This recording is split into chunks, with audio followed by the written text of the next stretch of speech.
Question എന്താ വെച്ചാൽ നമ്മൾ റിയയുടെ കാര്യം നമുക്ക് പറഞ്ഞു പറ്റുള്ളൂ. ബിക്കോസ് നമ്മുടെ delulu she somebody who took എന്താ പറയുക, കേരളത്തിന്റെ എല്ലാവരുടെയും മനസ്സ് അങ്ങോട്ട് എടുത്ത ഒരാളാണ് വിത്ത് വൺ മൂവി. ആൻഡ്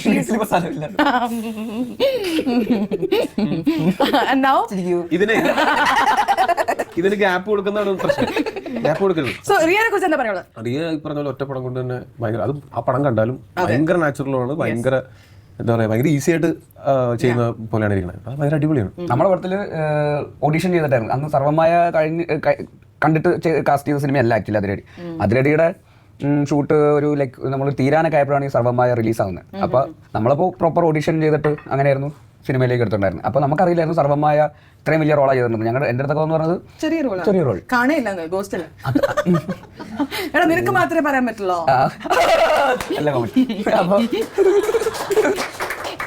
അപ്പോൾ ആരോ എന്തോ സെറ്റിലാക്കാണ്ട് പറഞ്ഞു ഇത്ര ഇത് ഇത്രയും വലിയ റോളൊന്നും പോയി പറയല്ലേ, സ്പോയിലർ ആവും. അപ്പോൾ അത് ഭയങ്കര സീരിയസ് ആയിട്ട് എടുത്തു. അത് കാരണം ആരോടത്തും പറയില്ല, ആ മൂടായിരുന്നു. എൻ്റെ അടുത്തൊക്കെ പറഞ്ഞു സർവമായാലും ഞാൻ 10 മിനിറ്റേ ഉള്ളൂ. അങ്ങനെ എൻ്റെ നുണ പറഞ്ഞു 10 മിനിറ്റേ ഉള്ളൂ. അപ്പോൾ 10 മിനിറ്റ് അപ്പോൾ കുഴപ്പമില്ലല്ലോ, ഓക്കെയാണ്. കുട്ടിക്ക് ഒരു ജീവിതം കൊടുക്കാം, സിനിമയിലൂടെ ഒരു ജീവിതം കൊടുക്കാം. എന്നിട്ട് സിനിമ നമ്മൾ ഷൂട്ടിൻ്റെ ഇടയിൽ ഞാൻ പോയി സിനിമ കാണുമ്പോൾ നോക്കുമ്പോൾ അതേ വന്നു, പ്രേതം വന്നു. അപ്പോൾ ഇത് 10 പോവായിരിക്കും, 10 മിനിറ്റ് കഴിയുമ്പോൾ തീരുമായിരിക്കും. ഞാൻ വാച്ചൊക്കെ നോക്കി 10 ഓക്കെ. ഞാനത് സീരിയസ് ആയിട്ട് എടുത്തു. 10 മിനിറ്റ് കഴിഞ്ഞിട്ട് 10 മിനിറ്റ് കഴിയുമ്പോൾ ചത്തു പോകുകയായിരിക്കും. പക്ഷേ ചാവുള്ളൂ, ചത്തട്ടല്ലേ വന്നിരിക്കുന്നത്, ഓൾറെഡി ഡെഡ്. ഇനി എന്ത് ഡെഡ് ആവാല. പിന്നെ നോക്കുമ്പോൾ പടം തീരുന്നവരാ, തീർന്നപ്പോൾ മാഞ്ഞു പോയി. അങ്ങനെയാണ് അത് തീരുന്നത്. എന്നിട്ടും പിന്നെ ഫോട്ടോയിലൂടെ വന്നിരിക്കുന്നു. പിന്നെ വന്നു റീകളക്ട് ചെയ്തത് വന്നു. അങ്ങനെ പിന്നെ തിരിച്ചു വന്നിട്ട് എന്നാലും ഞങ്ങൾ ഇങ്ങനെ പറ്റിക്കണ്ടായിരുന്നു എന്നുള്ള മൂഡായി പോയി. Contract breach.